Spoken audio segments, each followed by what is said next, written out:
Millets यानी मोटे अनाज कभी हमारी थाली का हिस्सा हुआ करते थे। हम ज्वार, बाजरा, कुटकी, ककून, चीना, कोदो और सवा जैसे अनाज का प्रयोग करते थे। तब इन्हीं मोटे अनाजों से ही हमारा पेट भरता था। किंतु 1965 के बाद की हरित क्रांति के पश्चात भारी मात्रा में गेहूं और चावल पैदा होने के कारण हमारी फूड हैबिट अर्थात खाने की आदतों में व्यापक परिवर्तन घटित हुए। धीरे धीरे मोटे अनाजों के स्थान पर गेहूं और चावल का प्रयोग किए जाने लगा। किंतु मिलेट्स की उपेक्षा का दुष्परिणाम यह रहा कि हम इन मोटे अनाजों से मिलने वाले अनेक प्रकार के पोषक तत्वों से भी वंचित हो गए और अब इसी के फलस्वरूप पर्याप्त तथा आवश्यक मात्रा में पोषण नहीं मिलने के कारण हम कई प्रकार की अवांछनीय बीमारियों के शिकार होते जा रहे हैं। तो अब हमारे पास उपाय क्या है? उपाय बहुत आसान है। अब हमें अपने उन्हीं पारंपरिक खाद्यान्नों के इस्तेमाल की तरफ लौटना होगा जिसका प्रयोग हम 60 के दशक के पहले किया करते थे। हमारी सरकार भी इसी अवधारणा के साथ आगे बढ़ रही है। इन मोटे अनाजों के प्रयोग को प्रोत्साहित करने के लिए भारत सरकार ने वर्ष 2018 को नेशनल ईयर ऑफ मिलेट्स के रूप में अनुमोदित किया था और भारत के ही प्रयासों के फलस्वरूप यूनाइटेड नेशंस की जनरल असेंबली के 75वें सत्र में वर्तमान वर्ष अर्थात 2023 को इंटरनेशनल ईयर ऑफ मिलेट्स के रूप में घोषित किया गया है।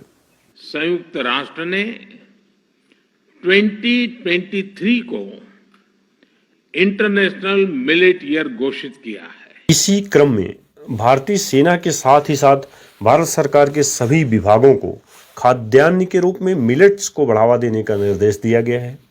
देश के गृह मंत्री श्री अमित शाह जी ने भी अपने केंद्रीय सशस्त्र पुलिस बलों अर्थात CRPF, BSF, CISF, Assam rifle और एनएसजी इत्यादि को भी उनके अधिकारियों तथा जवानों के मेसों में रोटी चावल के साथ ही साथ प्रचुर मात्रा में मोटे अनाजों से तैयार किए जाने वाले भोजन का इस्तेमाल करने के लिए निर्देशित किया है।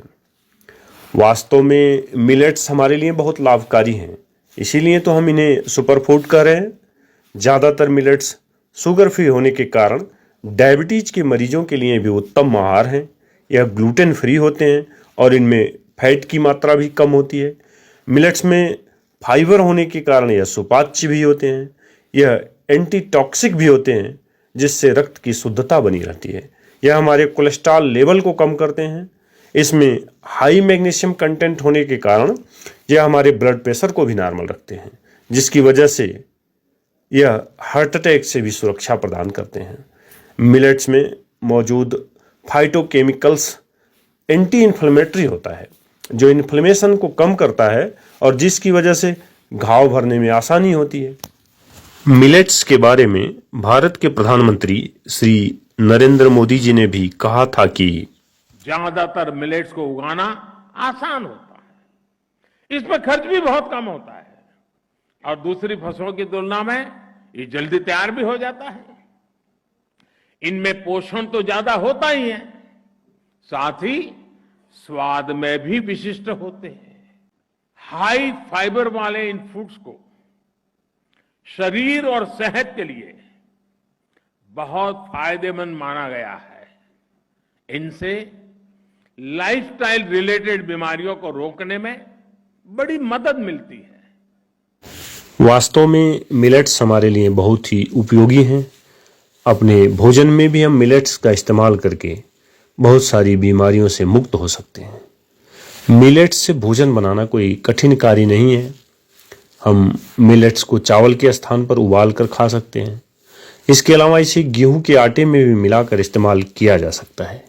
मिलेट्स से अन्य दूसरे प्रकार की भी डिशेस बनाई जा सकती हैं, जैसे उपमा, डोसा, इडली, हलवा, खिचड़ी, खीर, पकौड़ी इत्यादि। मिलेट्स से लड्डू, बर्फी, हलवा, गुलाब जामुन, जलेबी, बालूशाही जैसी मिठाइयाँ भी बनाई जा सकती हैं। तो आइए अब लौटते हैं उन्हीं पारंपरिक खाद्यान्नों की तरफ, क्योंकि स्वास्थ्य ही जीवन है और जीवन के लिए सबसे जरूरी है उत्तम आहार। क्योंकि भारतीय संस्कृति भी सभी के सुखी और निरोग रहने की कामना करती है। सर्वे भवन्तु सुखिनः सर्वे सन्तु निरामया सर्वे भद्राणि पश्यन्तु मां कश्चित् दुःख भाग् भवेत्। जय हिंद, जय भारत।